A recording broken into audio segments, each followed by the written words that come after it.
बताया ना अभी सत्संग का संग। सत्संग का संग माना सत्य का संग। सत्य का संग हमारा अपने आप से पूछे कि हमारा सत्य का संग अंदर से कि बाहर से है। अगर बाहर से है तो सब बातें हमारे को माया की बहुत अच्छी लगेगी।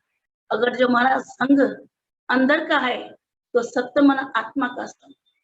हम 24 कलाक अपने से देखें, अपने में देखें कि हमारा संग कौन सा है, क्योंकि ये जो संग है हमारा उद्धार करेगा। ये संग हमारे को तारेगा। जैसे गुरुओं की जीवन बनी हुई है, जैसे हमारे साईं जिन की जीवन बनी है। शांता भगवान को तो हमने देखा नहीं, भगवान जी को तो देखा है। बस अभी शांता भगवान की जब वाणी सुनते तो लगता है कि कितना प्रेम किया है सब लोगों को। जैसे बोला ना कि देखो कोई भी कुंवारी को बोलता है कि सन्यासी को कोई बोलता है इनके 3 बेटे हैं, तो कैसे लगता है कि इनके 3 बेटे हैं, पर कितनी सच्चाई बताई कि इनकी जो ध्यान रखने वाली माँ होती है, ये दादा भगवान की, या तो भाई जो बताया कि माता की, या तो कुछ भी कि माँ की जाने की। माँ माना क्या होती है? जो संभाल करती है। माँ माना क्या होती है? जो ध्यान रखती है। हमने तो कभी देखा नहीं, तो आज हमारे को ऐसा पता चलता है कि 13 दिसंबर इनका दिन है, क्योंकि आज भी 9:30 बजे भगवान जी का सत्संग है। तो उनकी वजह से ये, तो देखो उनकी कैसे जीवन बनी हुई है। उन्होंने खुद तो अपनी जीवन बनाई, और सबकी जो उसके साथ में साथ संगत है, उनकी भी जीवन बनाई।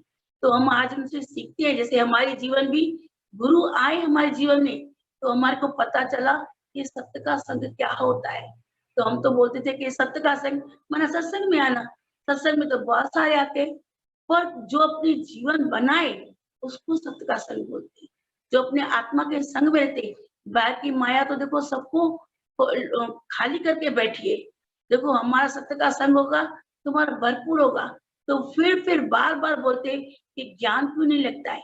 जैसे बोला ना अभी साईं जी ने कि एक घड़ी, जैसे एक घड़ी आदि से पुनाद, संतन से की गोष्ठी, जो कीनो सो लाभ। लाभ अब पहले हम समझते थे कि भाई सत्य का संग, जो हम ये सत्संग बनाकर बैठे ना, वो संग नहीं। तो एक घड़ी, जैसे विश्वामित्र की बताया कि सत्संग का एक घड़ी, और वो पूजा तप ज्ञान, पूजा तप कर्म कांड, जो भी भक्ति है उनकी बाहर की भक्ति है। और गुरु हमारे को अंदर से सन्यास बनाता है। जो बाहर का सन्यास है वो नहीं, उनको तो फिर भी अहंकार आता है। हमारे तो फिर भी गुरु बोलते हैं बी नथिंग और डू नथिंग। तुम बनो ही नहीं, कुछ बनोगे, कुछ बन के बैठोगे तो मिट जाओगे। अगर कुछ बन के नहीं बैठोगे तो अमर रहोगे। तो गुरु हमारे को अजन्मा, अजूनी, अजर, अमर ही बनाता है। और हम फिर अपने देह में आके अपनी बात करते हैं कि हम किसका संग करते हैं। बाहर का संग कि हमने ये किया, ये कर्म किया, ये कांड किया, ये दान किया, ये पुण्य किया, उसमें तो कुछ ना कुछ अहंकार आएगा। आप चाहोगे कुछ भी तो अहंकार आएगा ही आएगा। सत्य कर्म के साथ में बद्ध कर्म होता ही है। तो हमारे को गुरु ने बोला सत्य कर्म भले नहीं करो, पर बद्ध कर्म बिल्कुल नहीं करो। बद्ध कर्म माना किसी की भी बद्दुआ किसी को नहीं दो, और किसी दिल को ठेस नहीं पहुंचाओ। ये बद्ध कर्म कि किसी को सुनाओ तो कोई अच्छी वचन, ये मीठे बोल क्या होते हैं, भले है करवे। देखो साईं जी की जीवन बताई ना कि कितना बिंदास थे, आसमान जैसे हंसते भी थे। आज याद आ रहा था कि बुड्ढों भी चश्मे लेके और डंडा लेके पबे होकर दांत अंदर लेकर ऐसे एक्शन करते थे। तो आज याद आता है कि हमारे साईं जी कैसे थे कि ये सबको हंसाते भी थे, और हंसाते भी थे, खिलखिलाहट हंसी भी कराते थे। कभी-कभी वेरा की इतनी वाणी चलाते थे तो बिल्कुल कड़क, बिल्कुल बीस्ट। उनको उनका अंदर का पावर बहुत अच्छा, बिल्कुल प्योर, बिल्कुल अंदर से प्योर खाली थे। जैसे कोई भरा हुआ होता है ना, तो इतनी बात खुलेआम नहीं कर सकता है। उनको किसी का भी डर नहीं था, किसी का भी नहीं। अगर किसी का डर होता, उनके दर पे एक दफा क्या सन्यासी भी आया था, तो बोला माता हमारे को दीक्षा दो, नहीं तो मैं पूरा ये जला दूंगा। तो बोला आप में इतनी ताकत हो तो आप जला सकते हो, भले घर को जला के दिखाओ, मेरे जो परिवार है उनको जला के दिखाओ, जो भी लेना हो, जो भी करना हो, आप करके तो दिखाओ, तुम्हारे में तो इतनी ताकत ही नहीं है। और हमारे को कोई बोलेगा कि भाई तुम्हारी ये नाश हो जाएगा, ये सत्यानाश हो जाएगा, आपका धन चला जाएगा, आपका बेटा चला जाएगा, आपका पति चला जाएगा, आपके घर की खाली खुशी चली जाएगी। खाली ऐसा ही कोई देख बोलेगा ना, तो कैसे अंदर में होगा कि सच में चल जाएगा तो नहीं? अरे कुछ नहीं जाएगा। इतना हमारे को गुरु ने निश्चय कराया है, इतना साईं ने निश्चय कराया है, इतना उनका मनोबल कितना ताकतवर था, उनकी आत्मशक्ति कितनी थी। होने वाली तो बात होकर रहेगी और नहीं होने वाली बात कभी नहीं होगी। तभी हमारे को अंदर का सत्संग चाहिए, बाहर का सत्संग तो सब बातें हैं। ये इसमें भी कामनी कंचन कीर्ति में सब गिर जाते हैं। वो गुरु हमारे को बचा के बैठा है, नहीं कामनी में आओ, नहीं कंचन में आओ, न कीर्ति में आओ। अंदर का सत्संग बिल्कुल आपका पावर वाला होना चाहिए। अंदर का सत्संग माना आत्मा का संग। हम 24 कलाक आत्मा के संग में है। हमारे को अपनी पढ़ाई करनी है। अगर अपने में ध्यान होगा तो किसी दूसरे में ध्यान होगा ही नहीं, तो विकार आएगा ही नहीं। अगर अपने में ध्यान नहीं है तो दूसरे में जाएगा। ध्यान तो एक है, जैसे बोलते हैं ना, मन तो एक है 10-20 नाई, वो तो गयो शाम सग, अब कौन आराधे ईस। मन एक होता है, तुम्हारा वो गुरु ले गया तो अभी किसको मन देंगे। वैसे भी ऐसे बोलते हैं हमारा जो ध्यान है, अगर गुरु में ध्यान है, वचनों में ध्यान है तो कहीं बाहर नहीं जाएगा। अगर गुरु और वचनों में नहीं है तो कहीं बाहर जाएगा। तभी बोला कि आपका ज्ञान कहाँ है, ध्यान कहाँ है? तो ध्यान धारणा, धारण जैसे हम कपड़े धारण करके आए, ऐसे हमारे को ज्ञान भी धारण करना है। क्योंकि जो उठते हैं, बैठते हैं, खाते हैं, पीते हैं, सोते हैं, कुछ भी कोई भी कर्म करता है, करते हैं, तो उसमें आप अपने को देखें तो हमारे से कौन सा कर्म रांग होता है। अगर निष्कामी से चाहे या जो भी ज्ञानी होता है ना, उससे से तो कर्म बनते ही नहीं है। और उसका सोचना तो इतना अच्छा होता है, भले मुख से बोलना नहीं आए, पर बोलने से कोई ज्ञानी थोड़ी हो जाता है। जिसके अंदर में जीवन बन गई है, उसको सच्चा ज्ञानी बोलते हैं। ऐसे बोलते ना, भाई जो भी ज्ञान सुनाता है, जो भी हम सुनाते हैं, अगर हम सुनाते तो क्या बन थोड़ी गए। वो जो ज्ञान सुनाने के बाद अपने जीवन सचमुच में उनके आदर्श पर चले, उनके ऐसा निश्चय पर चले कि गुरु ने जो कहा या तो हम करेंगे या तो मरेंगे। हमारे साईं जी की जीवन ऐसी थी, या तो करेंगे या तो मरेंगे, या तो बन के दिखाएंगे, माना कुछ ना कुछ हम अपना प्रकट करेंगे। अपने जैसे बोलते हैं ना, गीता भगवान श्री ने बोला कि आपने अपनी आत्मा को प्रकट किया है, ये आचार बना के रखा है। आचार बना के जो भरनी में भर के रखते हैं ना, ऐसे अपने देह में अंदर बंद करके रखा है कि उस आत्मा को प्रकट किया है। तो अभी हम भी बोलेंगे कि नहीं, हम भी अपने आत्मा को प्रकट करेंगे। हमारे में भी ऐसा जोश होना चाहिए, हमारे में ऐसा जुनून होना चाहिए कि हम भी अपनी आत्मा को प्रकट करें। ये तो सब बातें चलती रहती है। ये जो संसार है, ये पति की माया, औलाद की माया, धन की माया, ये प्रकृति की माया, ये जो परिवर्तन इतना दिखाता है परमात्मा, उसमें हम कितना सीख जाते हैं। अगर आज भी हमारे पास कोई भी आता है तो उसमें भी हम सीखते हैं कि कैसे किनके घर पे कोई शादी कराने वाला नहीं हो, या पैसा नहीं हो, या तो कहीं कुछ भी तकलीफ आती है, तो उनका भी निराकार परमात्मा गुरु के माध्यम से ऐसे बोलते हैं कि गुरु ने हमारे काम किए। तो हमारे को विश्वास आता है कि ये तो सत्संग में भी कम आते, कभी आते, कभी नहीं आते, फिर भी उनका योग और क्षेम का भाग परमात्मा यानी गुरु उठा के बैठा है। तो हम जो भगवान का ये भजन कीर्तन करते हैं, तो हमारे तो संभल के आएगा ना, हमारे तो एवर रेडी होगा ना, खाली बुलाने की देर है। जैसे द्रौपदी ने बुलाया ना कि ओ मथुरा वासी, ओ वृंदावन वासी, ओ जो काशी वासी, कुछ भी बुलाते हैं, ओ द्वारका वासी। पर अगर बोला कि घट घट वासी, तो गुरु प्रकट हुआ। तो हम भी अगर जो चाहें श्रद्धा और विश्वास, हमारी भी चाहिए श्रद्धा और विश्वास। और बोलते हैं ना कि हमारा प्रकट नहीं होता है, तो उसका भी कारण है क्यों नहीं होता है। क्योंकि रामकृष्ण परमहंस के पास एक भगत गया था, बोला कि मेरे को ना आत्म साक्षात्कार करना है। तो बोला चलो चलो, उस झील के पास लेके गया। झील के पास बोला अंदर जाओ, अंदर जाओ, अंदर जाओ, अंदर जाओ। तो हम भी क्या करते हैं, अंदर जाओ बोलेगी, अपने साथ कैसे बैठे, हम कैसे सत्संग करें, हम ये क्या करें। अगर माया का काम कर सकते हो, अगर परिवार का सब कार्य कर सकते हो, तो भगवान का कार्य क्यों नहीं कर सकते। तो जैसे बोला ना कि झील के अंदर जाओ, जैसे अंदर जाता गया नाक तक उसका पानी आ गया, जब नाक के ऊपर चढ़ने लगा तो बोला मैं तो मर रहा हूँ, मैं तो मर रहा हूँ, मेरे तो प्राण जा रहे हैं। तो बोला जब तक ऐसी तुम में तीव्र इच्छा और मुमुक्ष नहीं हो तब तक तुम्हें ये आत्म साक्षात्कार नहीं होगा। ऐसे भी हमारे अंदर बड़े सत्संग सुनते हैं, सुनाते हैं, अगर इतनी तीव्र इच्छा नहीं होगी तो हमारा भी आत्म साक्षात्कार नहीं होगा। बोलते तो सब है कि आत्म साक्षात्कार कुछ करना नहीं है, खाली सब में वसे तो साईं, घटवद छोतो भाई, सूरत सबजी सागी, पर बोले में बोलवाई। आए तो सब में अंदर सूरत तो परमात्मा की है, खाली देखना है और कुछ करना नहीं, साक्षी भाव के देखना है। जैसे लाइट होती है, किसी साक्षी भाव के देखती है, कुछ करती है, करना तो कुछ नहीं है, खाली साक्षी भाव। गुरु हमें कर्मों से, ये हमारा आत्मज्ञान है ना, ये हमारा ब्रह्म ज्ञान, ये पहले पहले हमारा पहले से और लास्ट तक हमारे को कर्मों से बचाता है। तो तन से कर्म नहीं करो, मन से कर्म नहीं करो, वाणी से कर्म नहीं करो और सोचने से कर्म नहीं करो।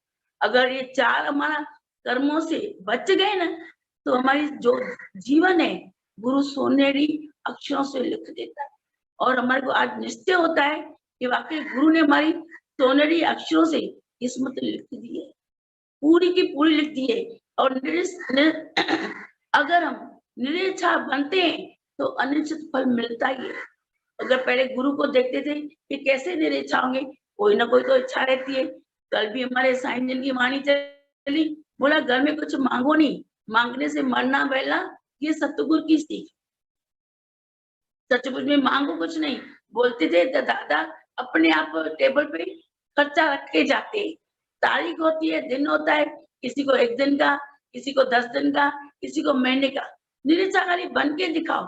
वैसे भी आज हम देखते हैं कि जितना जितना निरीच्छा होंगे ना उतना उतना गुरु की रहमत तो होती है। खाली हमारे सचमुच में निश्चय की कमी होती है।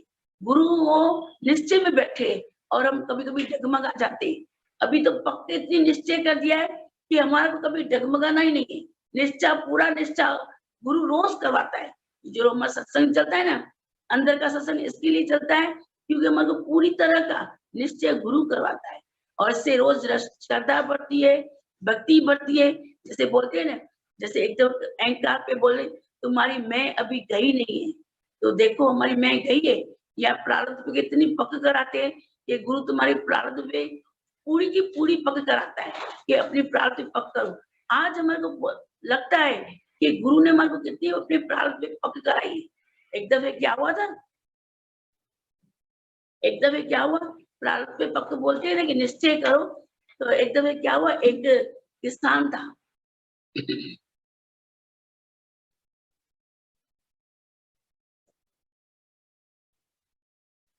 एक दफे एक किसान था, तो किसान जंगल में गया लकड़ी करने के लिए।